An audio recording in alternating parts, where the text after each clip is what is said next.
Just so you know, when I did call the first person ever in my life in college, because I had an inkling for the first time in my life that perhaps I might be attracted to women, I called my father, my best friend, and said, "Hey, Dad, I don't know what's going on, but I think I'm attracted to women and I don't know what to do." His response was, "Darling, I love women, why shouldn't you?"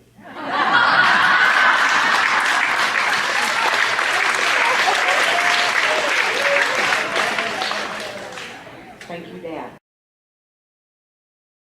So do you know you're part of our online community? Every time you watch us, you belong to CSL Dallas, and we're so happy that you're part of our community. And we love providing you this kind of spiritual message. So if you want to keep seeing this, please donate. You can donate at csldallas.org/give, or you can text 972-954-4404. Be part of our community and sit back and enjoy the message. We all bleed the same. We all love the same. We are the same. And yet, we're a little different from each other, aren't we? Just a little bit. Yeah. Really different from each other. It's this paradox of, we're the same and yet we're different. And how to move in the world and to really understand this. So for 2-3 years now, we've had a purpose statement. We took up a new purpose statement. This is our purpose statement. We say it a lot. It's on everything, pretty much. It says our reason for being, why we come together. Would you join me in saying it again today? We are radically inclusive, spiritually progressive, transforming lives. Yes. So we want to break this down a little bit this month, because sometimes we say things, sometimes we learn things, sometimes we believe things, and as someone was saying this morning in class, it's theoretical and all that's great. How do I put this into practice in my life? And so today we're going to talk about that we are radically inclusive. We're radically inclusive. And the way I want to approach this as a collective and as individuals this morning, the me and the we, is radically inclusive means going beyond my comfort zone. Okay, so in order to go beyond my comfort zone and be more inclusive, I have to first admit that I actually have a comfort zone. So I have a comfort zone. Is anyone else willing to admit that they too have a comfort zone? Yeah, there's a few of us, right? And that comfort zone, it feels really good. It's a comfort zone that I want to stay in. I know it pretty well. It's taken some time to get there. It didn't just happen overnight. And I might have already grown attached to it. Just a little. And so in order to be radically inclusive, I have to be willing to go beyond this comfort zone, whatever it is, in whatever area of my life we're talking about, right? In whatever area of your life you're thinking about. We each have to be willing to go beyond it. And what I have found is, as I'm willing to go beyond this comfort zone, that's where transformation, some true transformation can take place. And what I've also discovered in working with this over the past several years is that transformation doesn't have to take a long time. It can happen quickly. It doesn't have to happen over what we in the human realm call a long time frame. It can happen very quickly. So Ernest Holmes tells us that what a person believes about God inevitably influences his or her entire experience in life. And so perhaps if I'm going to think about stretching my comfort zone, I have to start with, well, what is God to me? So we begin with the me in this, radically inclusive.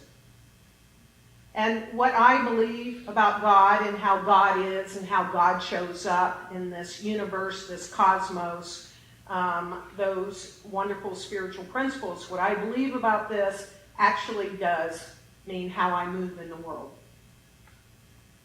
And I believe that God is a loving, all-inclusive God. Does anyone else believe that? Okay. A few of you. So, from what we believe, which is one of the tenets of our faith, our philosophy, I'm pulling out 2 points of what we believe. It's mounted over there in our fellowship hall. It's also on a lot of things we print.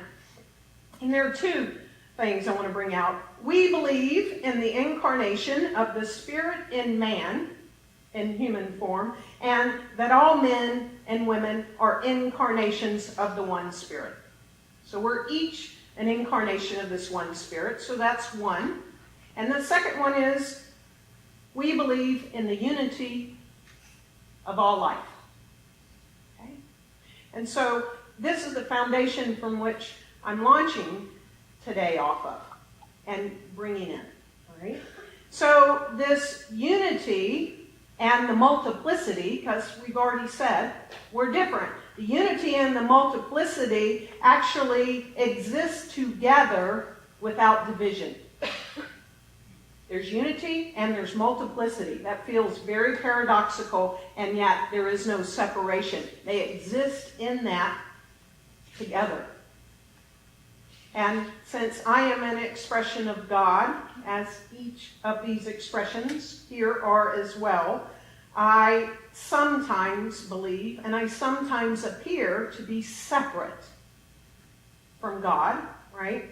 Because I'm this unique expression of it.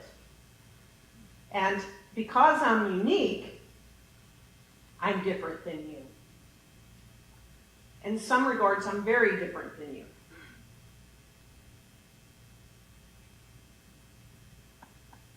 And there's the rub. Because sometimes it's hard for me to get more into a wider comfort zone as it relates to me, within me, because I'm so different than you. Within me. Ernest Holmes tells us that our job as the body of God is to seek a greater capacity for love and acceptance within ourselves, to include more of ourselves. So he's letting us know that it's actually our job to include more of me, for me, by me, as me. So when I say me, guess who I'm talking about? That me out there too, as you. Okay? So I'm to accept more of me. For I am the incarnation of life itself. I am the incarnation of spirit. And I accept a lot. In fact, I pretty much accept all things that I hold to be true of God. I am challenged sometimes to accept all things about me.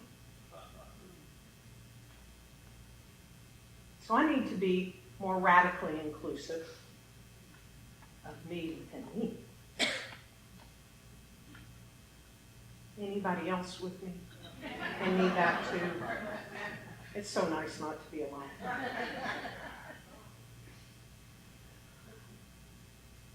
So we're all influenced by things, at least I am. But maybe perhaps you too are influenced by things outside of yourself. Things that happen the parents, the grandparents, where you grew up, the work you do, the television you watch, the radio station you listen to. It doesn't matter. You know, I know that I'm influenced sometimes by these things outside of me within the 5 decades I've been living in. And by the way, Ernest Holmes talks about this a lot. There is this thing called race consciousness, and it dates so far back. It just dates so far back in the human linear realm of things, and I'm influenced by that too. So I want to share a little bit about me, just so you'll get not my whole life story, but just some nuggets so you'll understand. I was raised in the South, the deep South, like Tennessee. Oh, good. Although I was born in Florida after the age of 3, I was raised in Tennessee. And no matter where we come from, and no matter when we came here, because of these outside things, we all have biases and prejudices. I admit it. And so I was raised in the Deep South. I was born in the mid-60s. I know for a fact, because of the language, both my grandfathers, I don't know about my grandmothers, but I know my grandfathers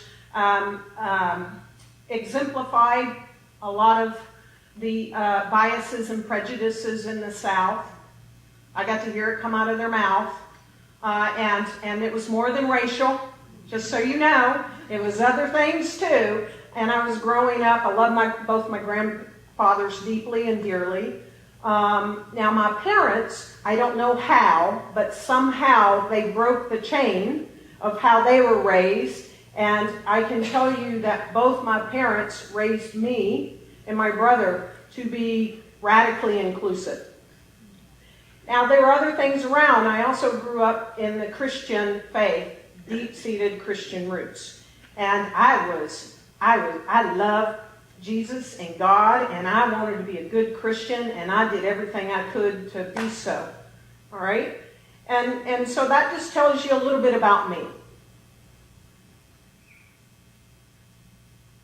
So what I didn't know is, just so you know, when I did call the first person ever in my life in college, because I had an inkling for the first time in my life that perhaps I might be attracted to women, I called my father, my best friend, and said, "Hey, Dad, I don't know what's going on, but I think I'm attracted to women and I don't know what to do."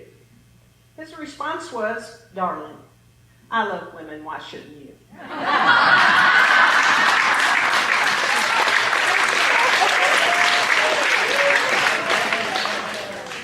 Thank you, Dad.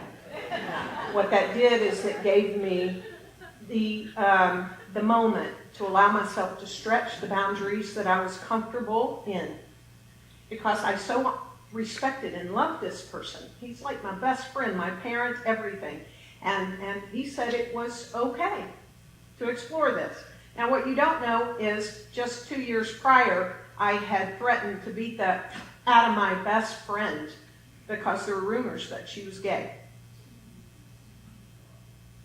So, that's to let you know, as we come into 2015, 3 years ago in this community, as it turned out, after being here for 1.5 years and working with Dr. Petra and spending all the time and yada, yada, yada, there came a time where I realized there was more than a working relationship with Petra. And I shared that. She said, "Me too," right? Then we had to tell the core council, and then guess what? I had to stand up here and tell you. What you don't know is at the core council meeting, as we were sharing this information with the then current core council, although I had all appearance in my own consciousness of being okay with being gay, I started shaking. I started getting very cold. I was like going literally under the table. I was afraid everybody must see me shaking. And I was like, what is going on? I mean, folks, I lived in the Bay Area. I lived in Berkeley. I heard it called Berserkly. I wasn't, because of business and all of this, I didn't know that I was not fully comfortable until that moment. That I had not fully accepted something within myself about me. And so I had 2 weeks. That was it. I had 2 weeks before I stood in front of this community. And I knew in that moment that if I did not stretch the boundary of my love and acceptance for something about me to its fullest extent, and if I did not come to that place within me consciously that I was okay about this aspect of me, because it's different than you, some of you, many of you, most of you, certainly the religious belief and my grandparents. I heard my grandfather talk about that aunt that we don't talk about. I was like, if I don't do this work and become radically inclusive about this aspect of me, as I stand here, all of that's going to be reflected back. So I had some massive transformation to do in a short period of time. And I did. With help. Sometimes I can't do this alone. I go to practitioners. I go to ministers. I need assistance in my life when it has especially to do with me. Not so much when it has to do with you sometimes, but when it has to do with me.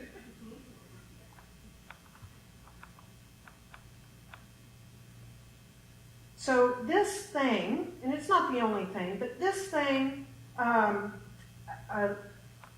it's just like unbelievable for me that it took 49 years. Or some portion of that, right? At least 29.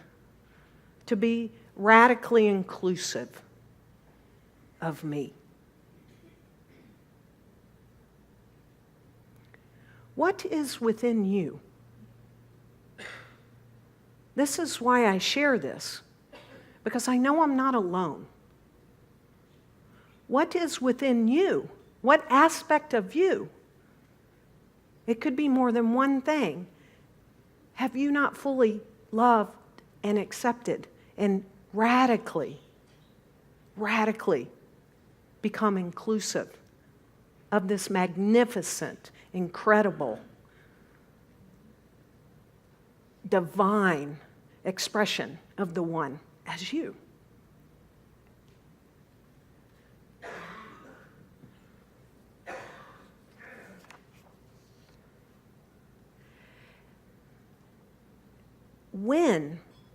When we realize it, sometimes we're not even consciously aware till something bumps up against us.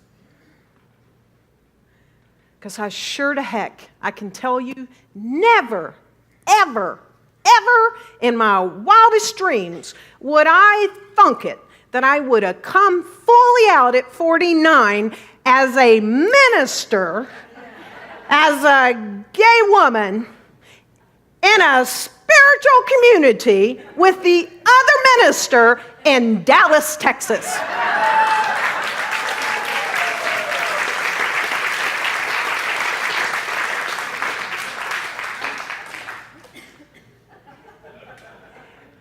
You helped me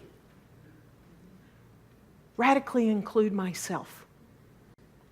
And because of that, I know what Holmes is saying here when he says the person who finds herself in God will discover the center of her being, something which dominates. It dominates without effort. Something which does not have to assume a false front. I no longer say, my husband. What does he do for a living? Well, he's a minister, right? I did that in the past. Whatever, right? So there is no false front, something which by the very nature of its being is both human and divine. Wow.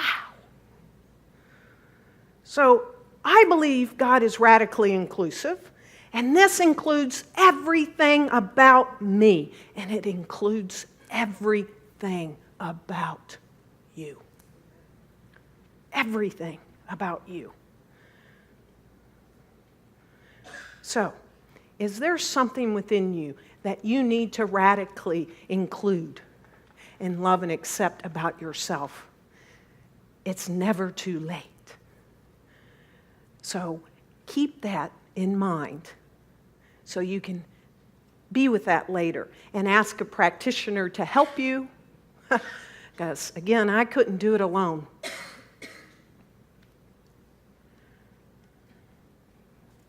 So that you can drop the false front. It's time to drop them. Okay, so now let's move, shall we, from the me to the we. Take a breath. Whew. Ernest Holmes says, our religious outlook, you can say spiritual if you want, but this is his quote. Our religious outlook is a universal one. There is tolerance in its concept and inclusion. The infinite is all-inclusive and all-embracing. It makes sense. If there's only God, God can't exclude anything about itself. It can't not embrace anything about itself. It's all inclusive and it's all embracing. So I'll go back to what we believe. We believe in the incarnation of the Spirit in man and that all men and incarnations are of the one Spirit. We believe in the unity of all life. So there is one Spirit incarnated in everyone. And what difference do you think it would make in our human relations if we all came from that perspective? Woo. This viewpoint of the truth that we are all bound, we are all connected in the unity of God. And so this idea again comes up of there is unity and multiplicity, and it exists together. It cannot be separated. So let's talk about the multiplicity of God. There is so much multiplicity of God. Can you shout out, this is participation time, can you shout out some of the ways that God shows up in this multiplicity? Differences. Go ahead. Creativity. Wildlife. Nature. Planets. Children. Religions. Love. Wait. Race. Trees. Language. Personality. Disabilities or abilities. Yes. Wisdom. Colors. Culture.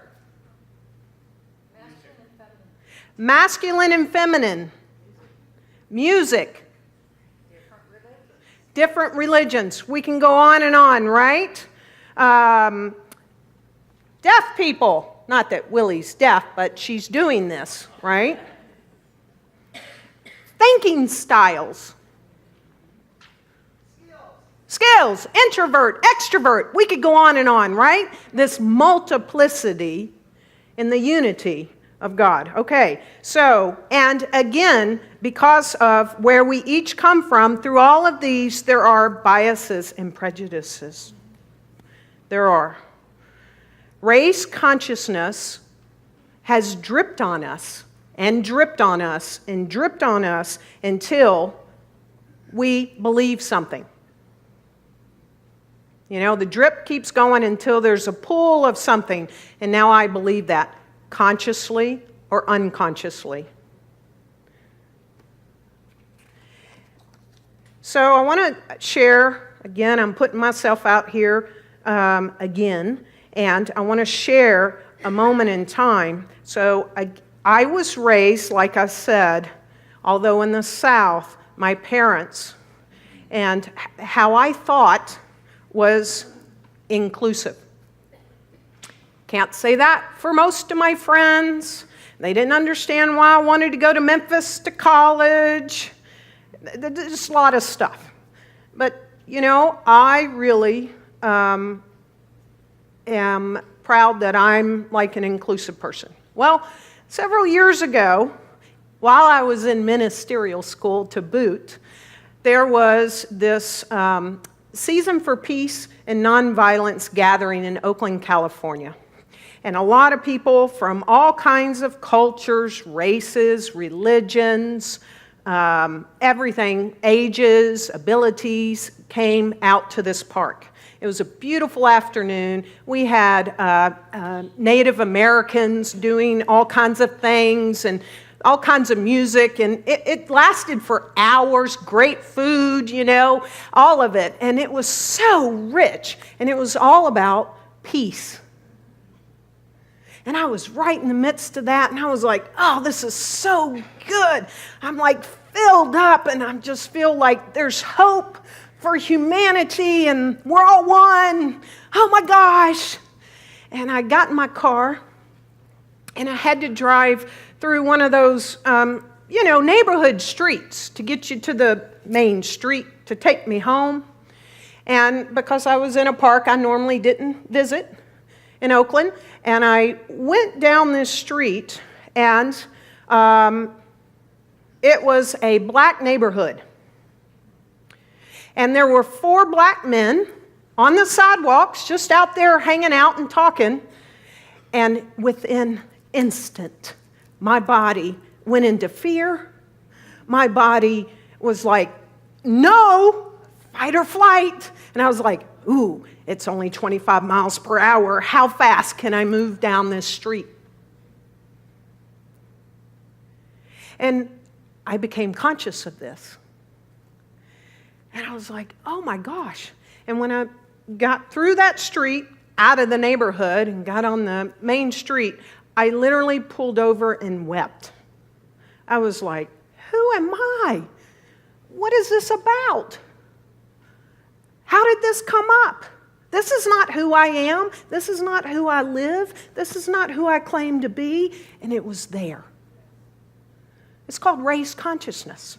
Been dripping and dripping and dripping. And I became aware of it. And I'm like, oh my gosh. So in that moment, I made a conscious decision. I'm like, this must be eradicated from within me. It must. So that this is not a response, even unconsciously. Because I had somehow, somewhere, bought into a false belief that black men are dangerous. And I wasn't proud of that. And so I started doing my work on that and working within my own consciousness. Months go by. Now, one of the things that I am now vigilant on for the sake of my own life, so that I will allow myself to stretch out of my comfort zone, because this is actually the one way that I am stretched the most, is I listen to my spirit voice within. It's taken decades for me to know the spirit voice. It's taken me a while to acknowledge the spirit voice. And it's taken me even longer to follow the spirit voice. Okay? But there's reasons why, and it's saved my life a few times. But what I now do with my spirit voice when it comes up is I unwaver on following it. I have to be willing. Whatever the Spirit voice says, I must be willing to follow it, and I do. And so I say that. I can tell you that whenever I have, it not only stretches my comfort zone, but something mystical, miraculous, magical, and undeniable occurs. And I'm always safe. So I want y'all to know that in advance. So months from doing this work,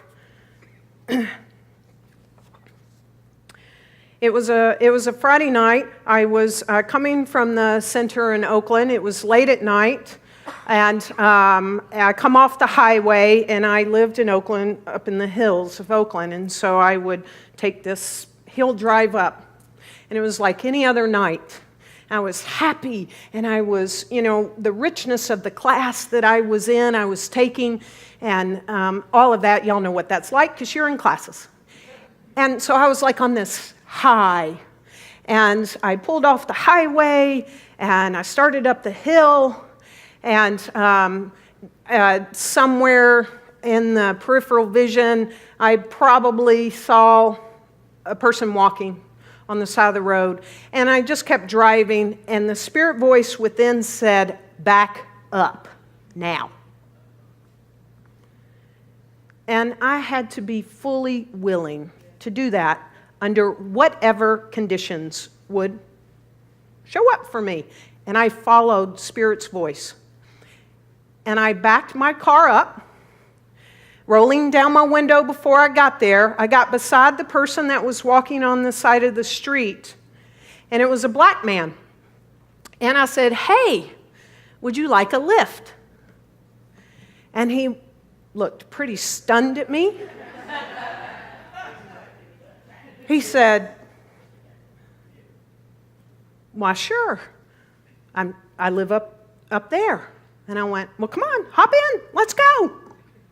He got in my car, I introduced myself, I found out his name, we had a conversation, but the first question, after we shared each other's name that he asked me, he said, the question was, never forget it, he said, "What kind of God do you believe in and have a relationship with?" And I said, "Well, I believe in an all-loving God, an all-inclusive God, that we're all one. There's only one thing happening here, and I go to Oakland Center for Spiritual Living. You ought to check it out." And we went further up the hill than maybe I'd anticipated, but, he said, "That's me," dropped me off. He said, "You know what? The bus has been leaving me down here, and I've been walking up the same path for over 16 years. And not one person had ever stopped for me. Not one." When he got out of my car, just like the previous time, I pulled over and I cried. But for a different reason this time. I cried because from the moment the Spirit within me said, "Back up," until I let him out, not one cell in my body was fearful. Not one. And it has not been since. And I share that because I had to be aware of something within me that wasn't as inclusive, that had bought into a false belief. Nothing had ever happened to me in my life, and even if it had, one bad apple doesn't spoil the whole bunch, babe. We could do that about every single thing in humanity. And so, and then it occurred to me that, wow, and how many opportunities had I missed before then to say, "Good afternoon, how you doing? How long have you been a waiter here?" Whatever it is. "Hey, you want a hug?" Whatever it is. That was an example because he hadn't had one expression of the individualized body of God in 16 years to say you want to lift. And I've passed up so many opportunities of all these diverse expressions to include in my life. And I was grateful that I got to have that mystical experience of that one. And so we talked about this. We talked about all of the various forms, right? We just shouted them out.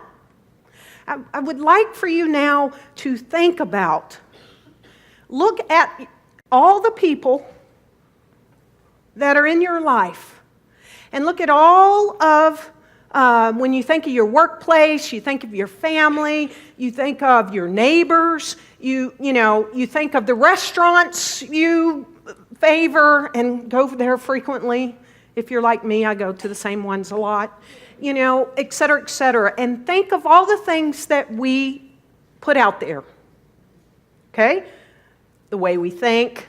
Some people are introvert, extroverts, different cultures, different religions, different ages, different physical abilities, right? There's this whole plethora. Think of, for you, where are those for you? And would you be willing to come out of your comfort zone and to push yourself to get to know someone that might be out of your comfort zone? Question. What do you see in this sanctuary? Look around.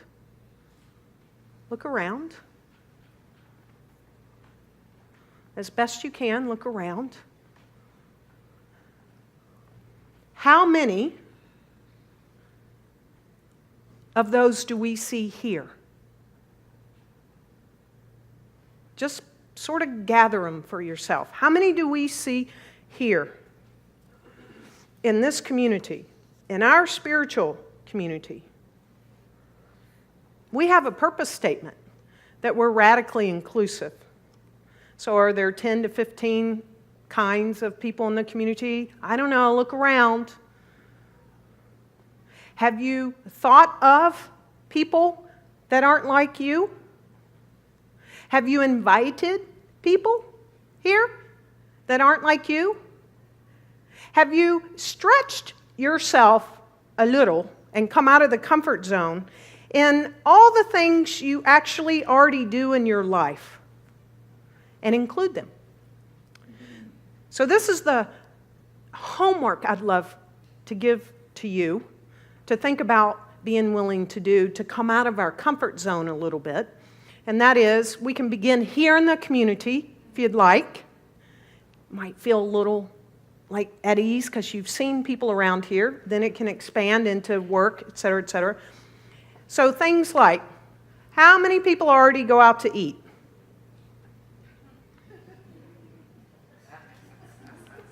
How many people already go out to eat? Okay. What if we each started including someone that we might not generally ask to go to lunch or dinner? How many people go to movies? How many people have a barbecue? How many people go swimming? How many people have Thanksgiving? Whatever. You see what I'm at? To be radically inclusive, I have to be willing to have the intent that I want to include you.